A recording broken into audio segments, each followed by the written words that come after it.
Bienvenue chez nous, bienvenue au CCH. J'espère que vous allez bien. J'espère que vous vous fortifiez dans la présence de Dieu.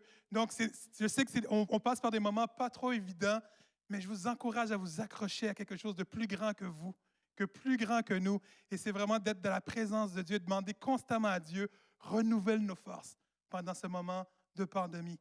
Et juste avant la prédication, je vais juste prendre le temps de prier pour notre pasteur et pour le moment que nous allons avoir ensemble. Seigneur, nous voulons te rendre gloire et nous voulons te remercier pour qui tu es, Seigneur Dieu Père. Merci de nous rappeler constamment ton amour et merci de nous rappeler constamment de comment tu es grand et que tu es la solution à toutes choses, Seigneur Dieu Père. Que nous puissions être disposés à entendre à ce que tu as à nous dire aujourd'hui, Seigneur Dieu, que nos cœurs soient ouverts à être transformés par ta présence, par tes paroles, Seigneur Dieu. Je te remets notre pasteur Laurent, bénis-le, garde-le, Seigneur Dieu, utilise-le afin que nous puissions être bénis par toi, Seigneur Dieu. C'est ainsi que je te prie, dans le nom de ton Fils Jésus-Christ qui vit au siècle des siècles, et tout le monde puisse dire Amen. Est-ce qu'on peut accueillir notre pasteur Laurent? All right. Merci d'être avec nous encore une fois aujourd'hui. Merci pour ceux qui nous regardent semaine après semaine. Et je sais, comme Pasteur Candy l'a dit, on traverse des temps qui ne sont pas évidents, mais nous essayons de rester le plus possible connectés ensemble avec les mesures que nous avons entre nos mains. Et vraiment, j'ai un message particulièrement adressé pour nous en tant qu'Église aujourd'hui. Et également, ce message va être aussi en préparation à une nouvelle série que nous allons faire ensemble. Nous allons entrer dans une nouvelle série à partir de la semaine prochaine qui va s'intituler « Dieu au cœur de nos prières ». Et vous allez comprendre un petit peu pourquoi je parle. Je vais adresser ce message aujourd'hui en préparation à cette nouvelle série. Il y a plusieurs points que j'aimerais partager tout au long de ce message. Et le titre de mon message aujourd'hui s'intitule « Ma vie est dans sa main ». Ma vie est dans sa main. Et je voudrais commencer ce message avec un passage des Saintes Écritures qui se trouve dans le livre, la lettre aux Éphésiens, au chapitre 1er et au verset 21. Et c'est l'apôtre Paul qui écrit ceci. « Ainsi le Christ est placé au-dessus de toutes les forces et de toutes les puissances qui ont autorité et pouvoir.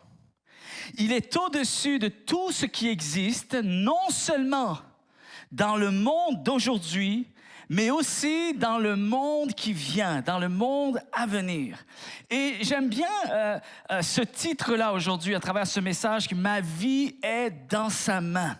Et ma foi, je désire la vivre avec cette vision-là, cette perspective que tout ce qui m'arrive, tout ce que je traverse, tout ce que je subis est littéralement entre ses mains. Amen.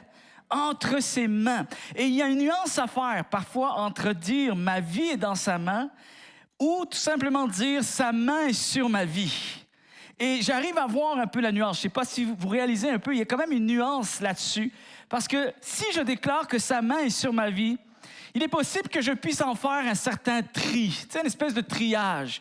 Que ça dépend des circonstances, je vais pouvoir dire, là, la main de Dieu est sur ma vie, tandis que dans d'autres circonstances, j'aurais plus de difficulté à statuer cette réalité. Mais j'aime l'idée que dans tout ce que je vis, toute ma vie est dans sa main. Et là, ça ne me donne plus aucune porte de sortie, aucune avenue possible, autre que de statuer que Dieu est au contrôle de mon existence. Amen. Et j'aimerais vous partager ce passage dans le livre des Psaumes, au chapitre 16, versets 5 et 6. Ça dit ceci. « Seigneur, c'est toi que je reçois en partage. Tu es la part qui me revient. Ma vie est dans ta main. La part que tu me donnes, je l'apprécie.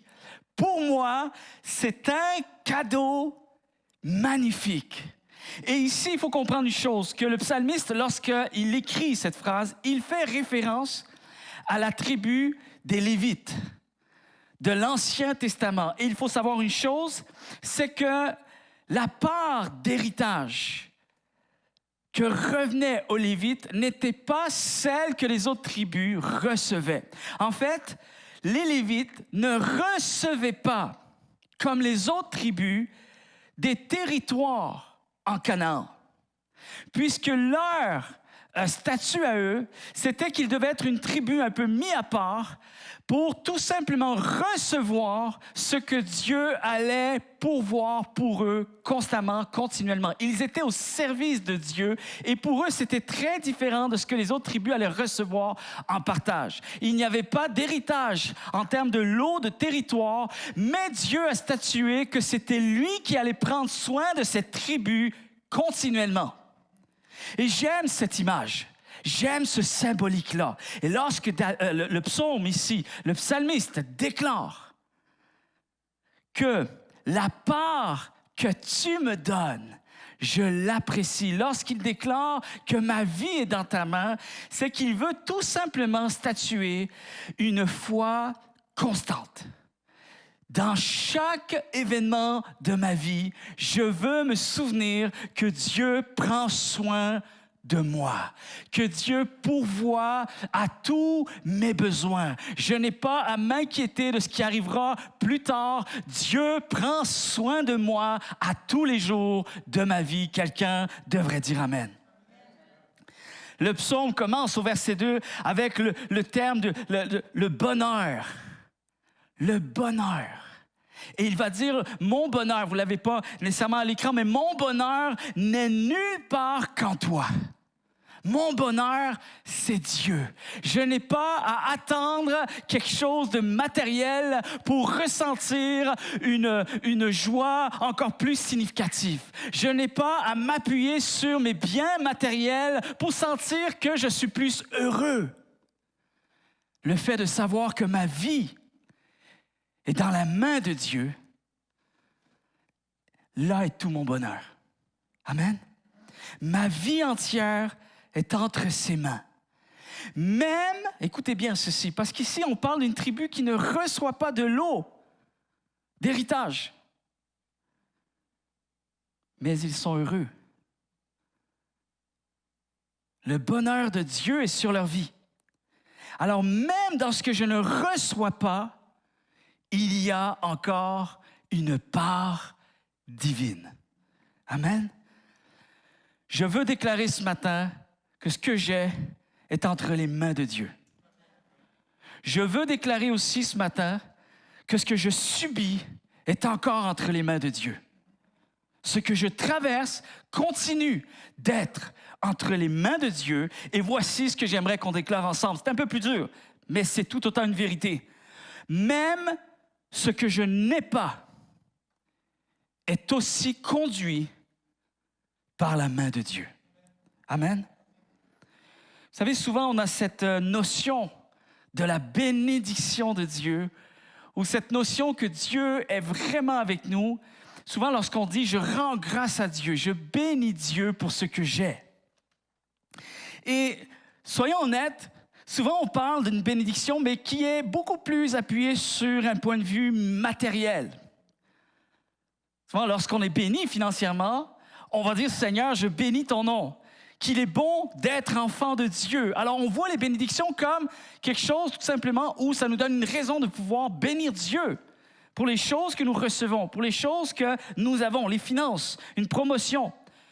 Et ça, c'est ce que j'appelle la bénédiction selon nos symboles de réussite, nos symboles de bénédiction.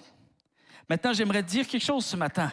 Même quand je suis moins béni, c'est-à-dire en termes de symboles, de ce que nous décrétons comme étant une bénédiction selon nos symboles à nous, même quand je suis moins béni, je suis tout autant béni. Amen. Notre croissance spirituelle, notre foi, chers amis, notre mesure de foi, se mesure à ce que nous apprenons en cours de route, au travers de tout ce que nous vivons, tout au long de la route de notre vie, avec tout ce qu'elle contiendra. Amen. Même les jours les plus difficiles seront porteurs d'une part divine. Je veux le croire, chers amis, je veux marcher avec cette perspective, que dans tout ce que je traverse, même dans les jours les plus difficiles de ma vie, il continue d'y avoir une part divine, parce que ma vie entière est dans sa main. Même les jours les plus difficiles sont porteurs de sa prééminence dans ma vie, porteurs de grands miracles. Amen. Et même les jours les plus difficiles contribueront à l'accomplissement de ma destinée avec Dieu. Même les jours les plus difficiles. Je sais que ce n'est pas le message le plus facile à entendre, mais c'est encore une vérité. C'est tout autant une vérité. Je ne peux pas juste dire j'ai la foi que lorsque les circonstances sont favorables. Même dans les jours les plus difficiles de ma vie, ma foi continue d'être orientée vers celui qui contrôle la totalité de ce qui existe, dans le visible comme dans l'invisible. Ses promesses sont encore en vigueur. Sa parole est encore vraie. Amen. Ses promesses sont encore en marche, elles sont en route et elles s'accompliront certainement, parce que ma vie est dans sa main. Vous savez, lorsque l'apôtre Paul, il y a un passage dans le livre des Actes au chapitre 20 au verset 23, ça dit « L'Esprit Saint », et c'est l'apôtre Paul dont il est question ici, « L'Esprit Saint m'avertit que les liens et les tribulations m'attendent. » C'est particulier parce que souvent, lorsqu'on est croyant, on s'attend toujours au meilleur. Maintenant, c'est toujours une question de qu'est-ce qu'on pense qu'est le meilleur pour nous. C'est qui a défini ce qui était meilleur pour nous? Ça, c'est une grande question et c'est probablement une grande réflexion de vie. C'est probablement une question que nous ne parviendrons pas à répondre totalement tant que nous vivrons. Mais ce que j'aime, c'est comment cela est possible. Comment concevoir que la suite va être difficile alors que je suis croyant, alors même que je sers le Seigneur, que je suis préoccupé par son cœur. Comment cela est possible? Car le Dieu que nous servons n'est-il pas puissant et victorieux? Il n'a qu'à prononcer un mot pour que nous puissions traverser la vie dans la victoire et sans souci. Alors pourquoi notre Père, si aimant, permettrait-il à ses enfants de souffrir? Pourquoi? Et Paul répond à cette question dans une de ses épîtres, dans 2 Corinthiens chapitre 2, verset 17. Écoutez bien ceci. Car, pourquoi cela est possible? Parce que nos légères afflictions du moment présent produiront pour nous, au-delà de toute mesure, un poids éternel de gloire. Voyez-vous, lorsqu'on passe des temps difficiles, ce n'est pas seulement pour passer des temps difficiles.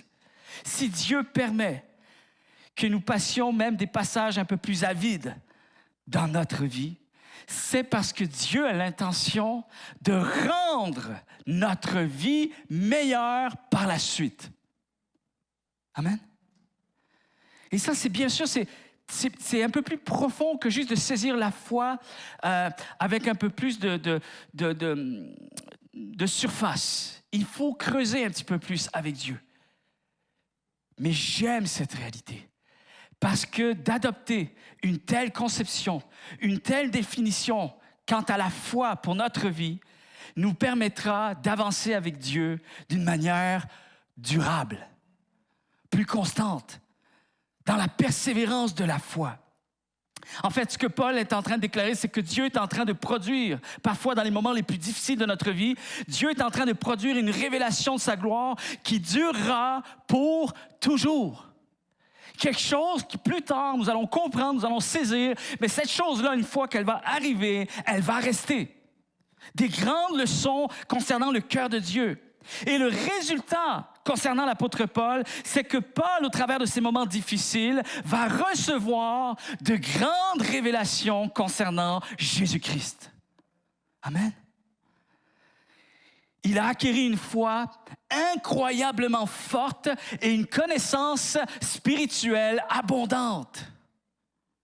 Et tout cela, saisissons bien ce matin, tout cela lui a été accordé à travers de nombreuses souffrances. Quand on lit les Saintes Écritures, faisons-le comme il faut. Et acceptons de recevoir le message de Dieu tel qu'il est vraiment. Je ne ferai aucun triage concernant les Saintes Écritures.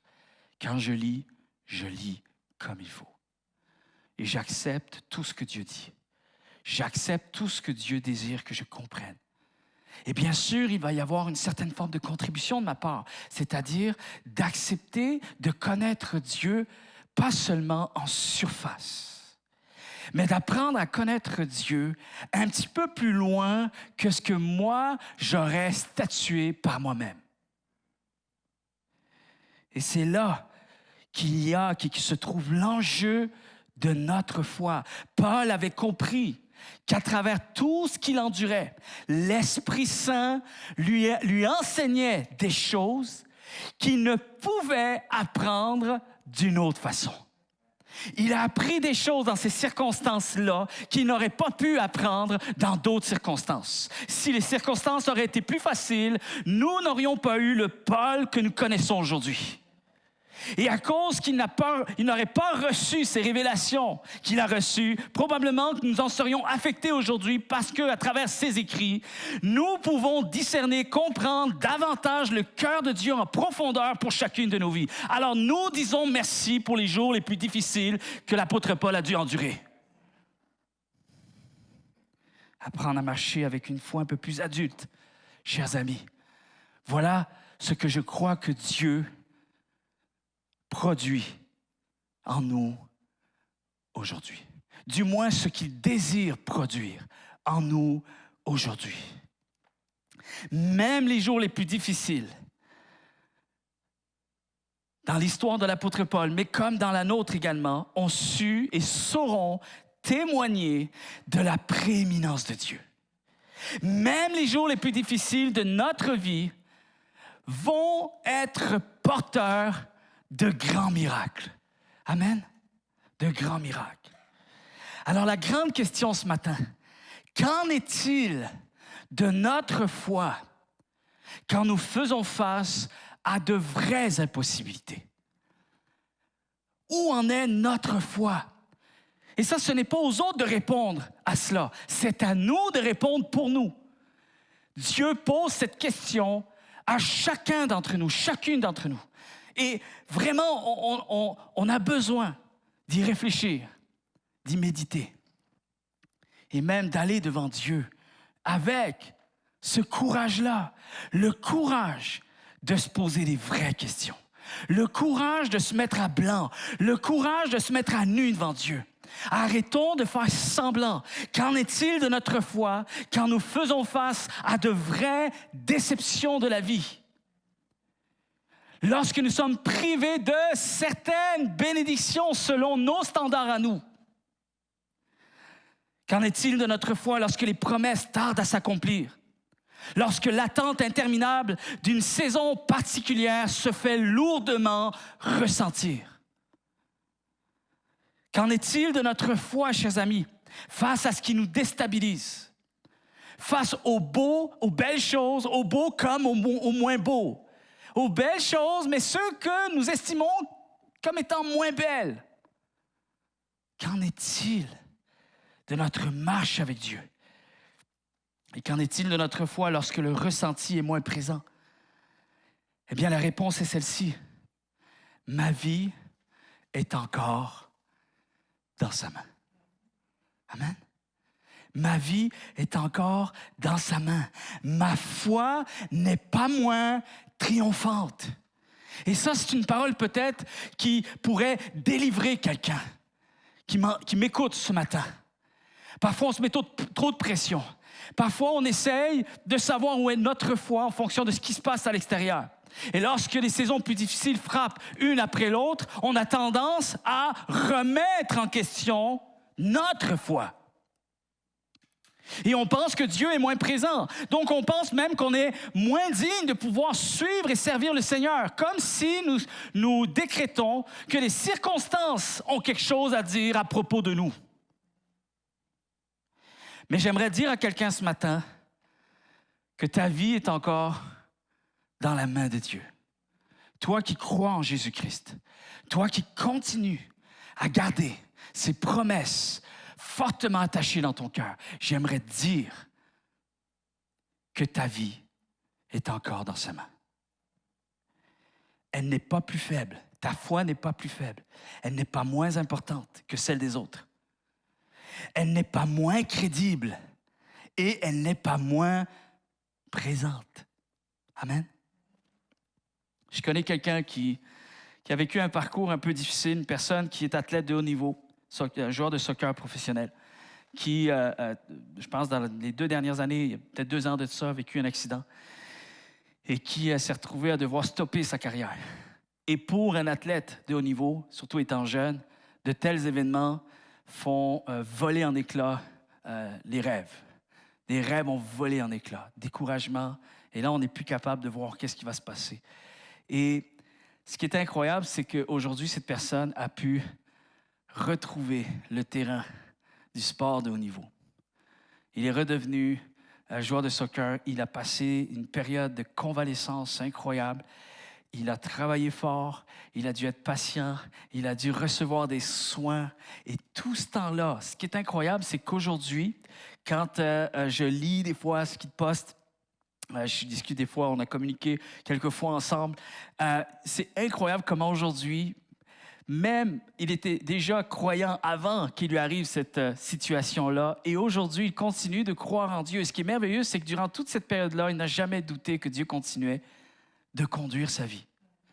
Et ce qui est beau dans tout ça, c'est qu'aujourd'hui, il y a de grandes leçons qu'il a apprises par rapport à cette situation-là. Et on sent même qu'il veut nous faire comprendre, à travers ce qu'il écrit, qu'il est même une meilleure personne aujourd'hui qu'il ne l'était avant cet événement. Il y a quelque chose de plus profond qui s'est installé en lui. Même sa foi est devenue plus significative. Et je trouve ça extraordinaire que même dans les événements sportifs qui peuvent être vus de manière très banale dans notre vie, mais qu'une personne qui croit en Dieu voit même qu'au travers d'un tel événement, il y a toute la destinée que Dieu continue d'accomplir pour ma vie. Et c'est cette vision-là que j'aimerais que nous puissions entreprendre davantage pour notre vie. Que tout ce qui nous arrive, notre vie est encore dans sa main. Alors peut-être que je ne comprends pas ce qui se passe aujourd'hui, mais j'ai la foi que ce qui se passe aujourd'hui va produire une révélation plus grande du cœur de Dieu pour ma vie et ça va me permettre de pouvoir marcher encore plus avec une foi confiante et constante pour la gloire de son nom. Quelqu'un devrait dire Amen. Cet athlète a écrit quelque chose dernièrement sur les réseaux sociaux. Il a marqué ceci, en leçon à tout ce qu'il a vécu. Il en est sorti et il rend gloire à Dieu pour cela. Il raconte même sur ses réseaux sociaux par quoi il est passé et comment aujourd'hui, maintenant, il remercie Dieu. Et sa devise est celle-ci, c'est Dieu toujours au contrôle. Dieu toujours au contrôle. C'est une chose que j'ai apprise, c'est que Dieu est au contrôle. Mais il va dire ceci, je sais d'où je viens. Je sais où je vais. Et voici la phrase qui m'a touché le plus. Et je laisse Dieu me dire où je serai demain. Ça me touche, chers amis. Vous savez ce qui me touche, c'est quand je regarde l'histoire de la mer Rouge, Moïse, Israël, les pharaons et les Égyptiens en arrière. Je ne sais pas si vous connaissez cette histoire dans Exode chapitre 14. Puis tu as cette histoire-là. Et à l'issue de cette histoire, on connaît l'histoire, la mer s'ouvre en deux, alors que Dieu intervient de manière miraculeuse et Dieu permet à Israël de pouvoir rester sain et sauf et permet de rentrer justement dans la destinée que Dieu avait pour eux. Et suite à cet événement, il y a un chant d'action de grâce qui va être élevé. Un chant de louange, un chant de victoire. Et vous pourrez regarder ça, je ne le lirai pas aujourd'hui, mais c'est tellement extraordinaire parce que après l'événement, nous chantons la gloire de Dieu. Mais, ce qui est important aussi à apprendre dans notre vie, c'est de continuer à posséder un son. Parfois, on n'est pas capable de chanter, mais gardons un son de louange, même avant les événements. Et ça, c'est la foi. Quand on remercie Dieu après, on appelle ça une action de grâce. Quand on remercie Dieu avant, on appelle ça de la foi. Amen. Église CCH, ayons de la foi. Chers amis, ayons de la foi. On passe des temps qui sont particuliers. Des temps peut-être qu'on n'arrive pas à statuer, on n'arrive pas à voir, à visualiser comment les choses pourraient être demain. Mais gardons la foi. Ayons un son de louange. Oh, on va se préparer à chanter, chers amis. Croyez-moi, ceux et celles qui gardent un son de louange se préparent à chanter comme jamais on a chanté auparavant. Mais pour pouvoir chanter officiellement le chant qui viendra après l'événement, il faut que nous gardions la note de cette louange qui continue à s'élever malgré tout devant Dieu. Et j'appelle cette note la note de la foi. La note de la foi. J'aime pas toujours ces clichés quand on dit « Oh, Dieu m'a tellement béni ». Souvent, les gens qui disent ça, c'est des gens qui ont réellement été bénis par des bénédictions qui font du bien. C'est-à-dire des bénédictions qui sont beaucoup plus orientées sur le concret, le matériel, les ressources, la provision, les finances, la promotion, la santé, l'environnement, les accomplissements, des projets qui réussissent. Et c'est ce que j'appelle les symboles de bénédiction et de réussite. Mais comprenez-moi bien ce matin, on rend grâce à Dieu pour ces choses-là. Je rends grâce à Dieu pour la santé. Je rends grâce à Dieu pour ma famille. Je rends grâce à Dieu pour mes enfants, pour mon épouse. Je rends grâce à Dieu de ce qu'il pourvoit à mes besoins. Je rends grâce à Dieu de pouvoir vivre dans un pays où nous vivons dans la paix. Je rends grâce à Dieu. Je ne dis pas que l'on ne rende pas grâce à Dieu pour ces choses-là. Mais je crois que Dieu continue d'être tout autant glorieux et plein de bienveillance à mon égard, même en dehors de ces choses-là. C'est ce que je crois. Et c'est ce que je souhaite que chaque croyant puisse parvenir à croire. Parce que la vie sur terre avec Dieu, dans cette optique-là, se vivra mieux. Une foi constante. Je sais que, vous avez pu remarquer que je ne parle pas beaucoup du COVID. Et c'est intentionnel. Je crois qu'on en parle suffisamment à l'extérieur. Quelqu'un qui veut savoir ce qui se passe avec la COVID, il peut le savoir. Maintenant, avec l'équipe, surtout avec Pasteur Candy, on a statué que nos réunions, ce que l'on veut, c'est parler de Dieu. C'est parler du cœur de Dieu. Parce que COVID ou pas COVID, Dieu continue d'être Dieu. Et nous sommes tout autant appelés avec cette même accessibilité à vivre un épanouissement de notre foi avec Dieu seul à seul, cœur à cœur, je crois. Maintenant, j'aimerais quand même dire une chose.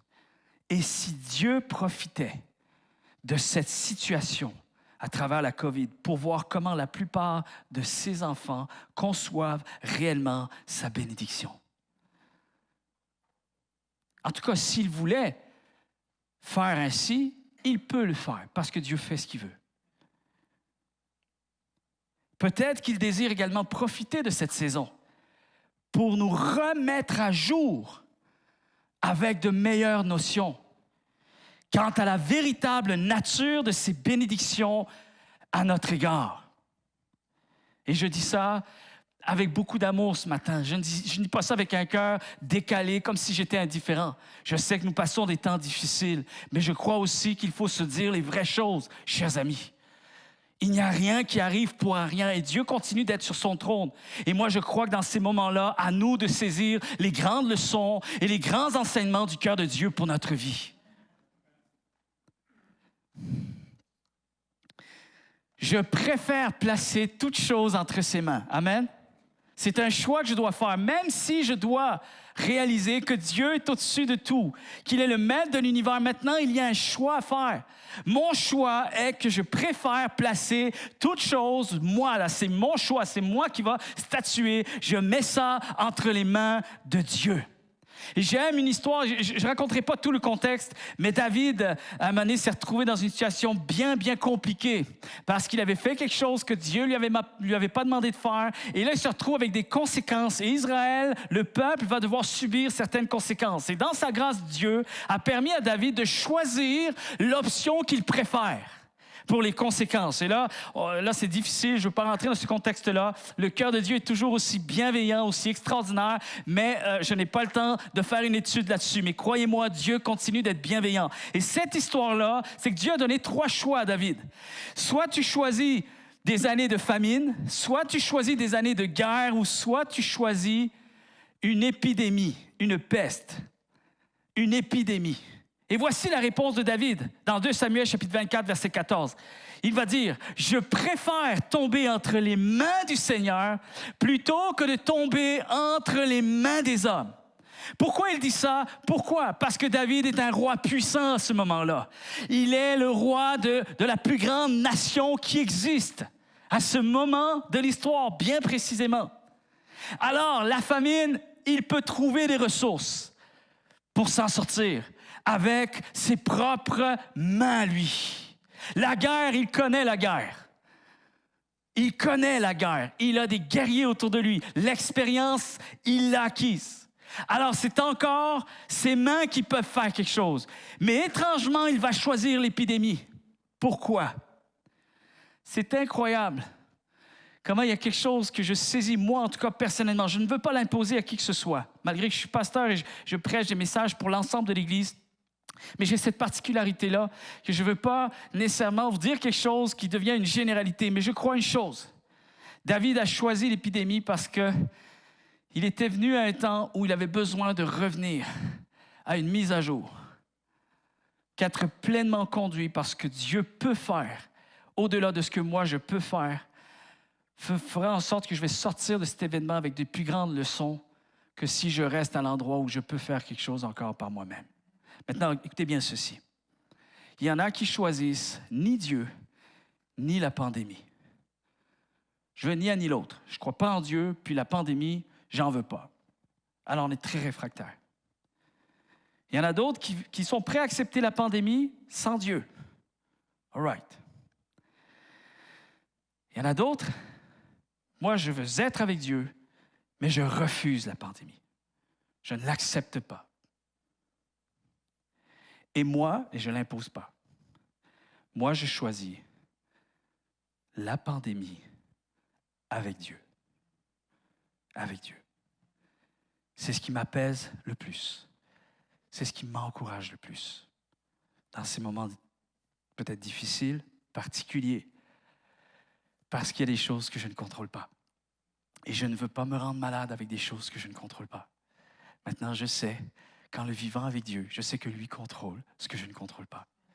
Je préfère sa main plus que la mienne. Je vais demander à Daniel de bien vouloir s'approcher.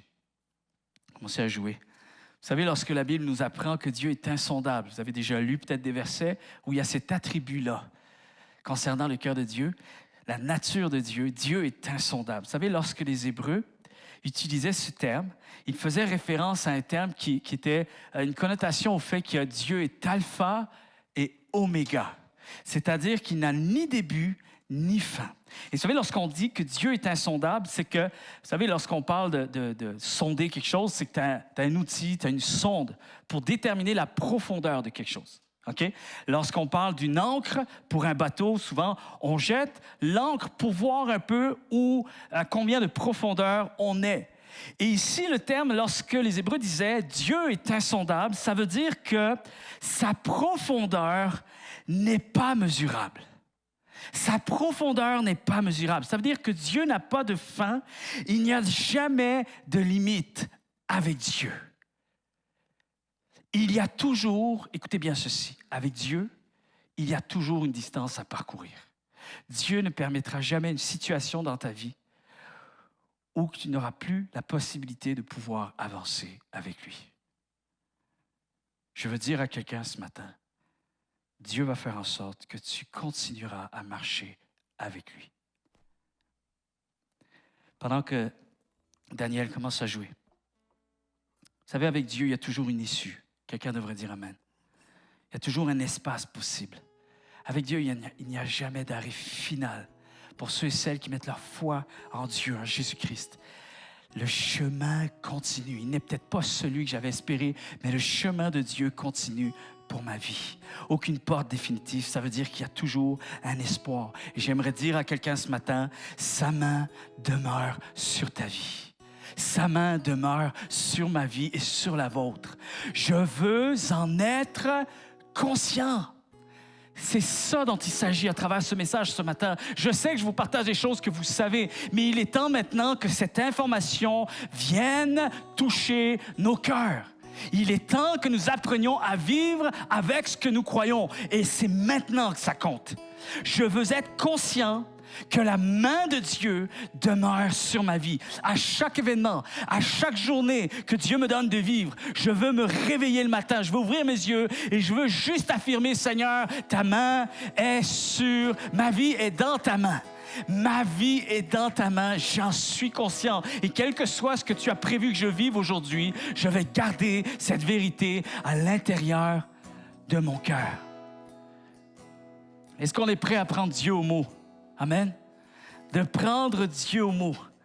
Chers amis, je veux apprendre à marcher avec cette vérité en moi.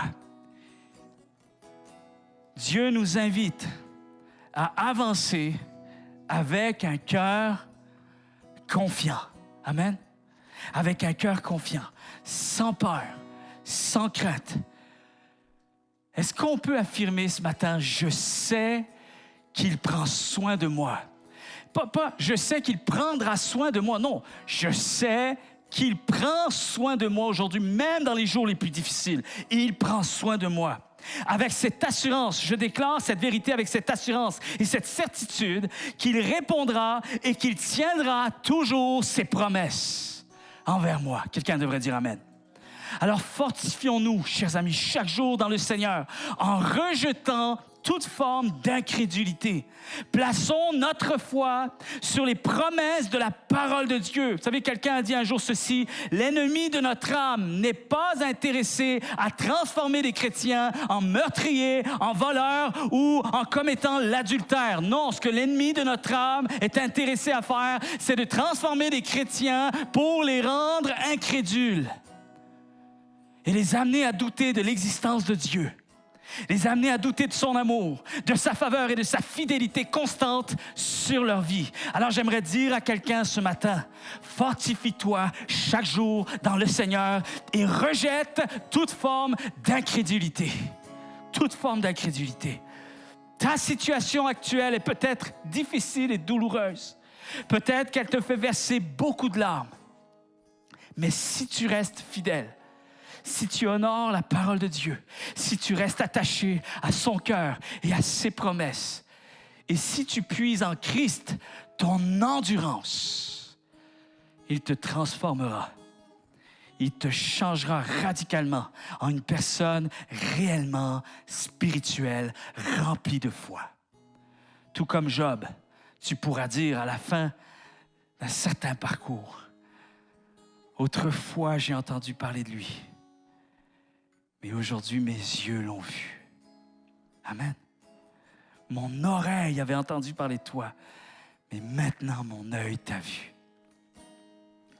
Et je termine avec ce passage, Hébreux chapitre 13, versets 5 et 6. Ça dit, « Je ne te délaisserai pas, ni ne t'abandonnerai. » C'est pourquoi nous pouvons dire aujourd'hui avec courage, « Le Seigneur est mon secours, pas sera mon secours. Il est mon secours. Je n'aurai pas de crainte. » Et on s'apprête à partir de la semaine prochaine à rentrer dans une série qui s'intitule « Dieu au cœur de nos prières ». Et alors qu'on va rentrer, on va voir plusieurs principes du cœur de Dieu, des Saintes Écritures, pour que nous puissions vivre un plus grand épanouissement, dans notre démarche de foi, dans notre relation avec lui, j'aimerais vous dire cette semaine, commencez à prier pour que ce message d'aujourd'hui puisse imprégner votre cœur, votre foi, afin que Dieu dispose nos cœurs à recevoir de plus grandes vérités encore lorsqu'il va nous demander d'aller et d'entrer dans sa présence afin de recevoir tout ce qu'il a pour nous.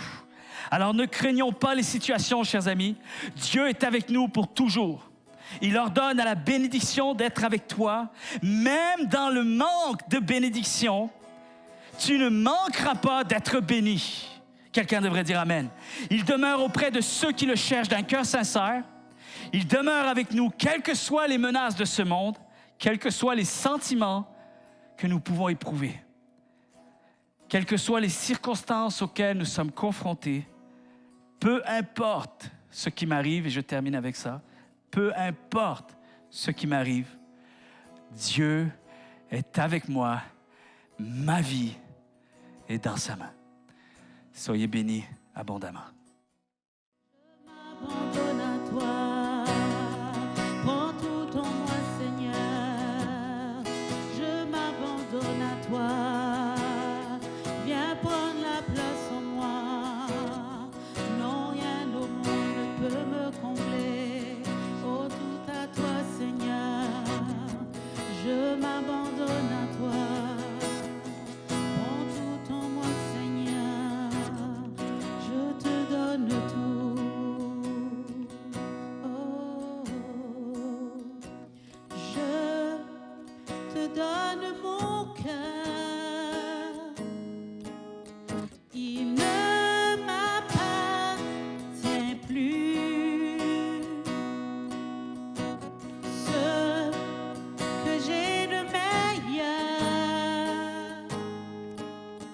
tout est pour toi, Jésus. Un parfum de valeur sur toi est répandu.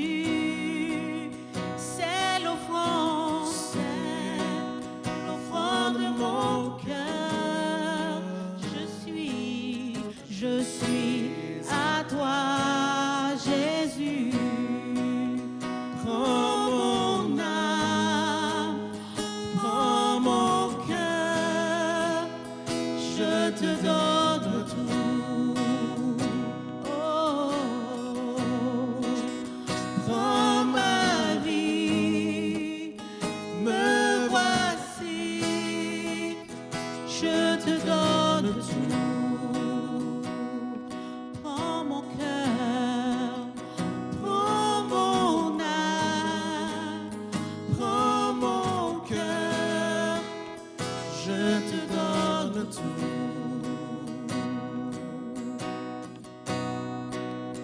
Prends ma vie, me voici, je te donne tout.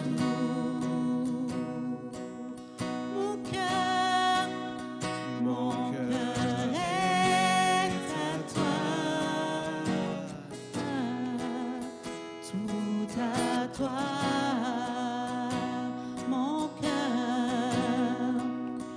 Mon cœur est à toi, tout à toi. Une dernière fois, mon cœur est à toi, tout à toi.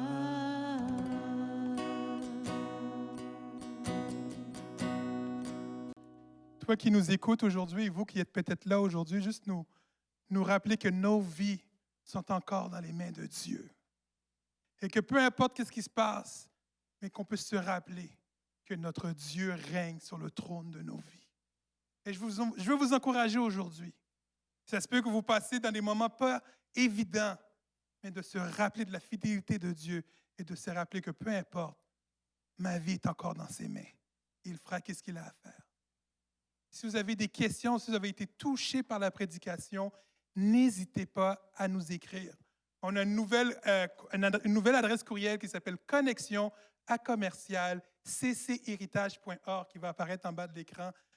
On est là pour répondre à vos questions, on est là pour prier pour vous. N'hésitez pas à nous contacter. Et pour d'autres informations, il y a aussi l'adresse info@cchéritage.org.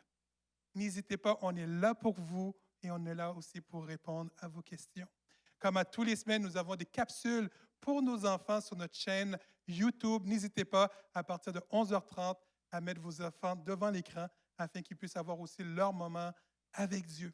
Si vous voulez contribuer financièrement au ministère du CCH, et on voudrait aussi remercier tous ceux qui le font présentement. Et si vous avez sur le cœur de contribuer au ministère, n'hésitez pas aussi à nous écrire à l'adresse qui va apparaître au bas de l'écran. Sur ce, soyez bénis et que Dieu vous bénisse et on se voit la semaine prochaine. Merci.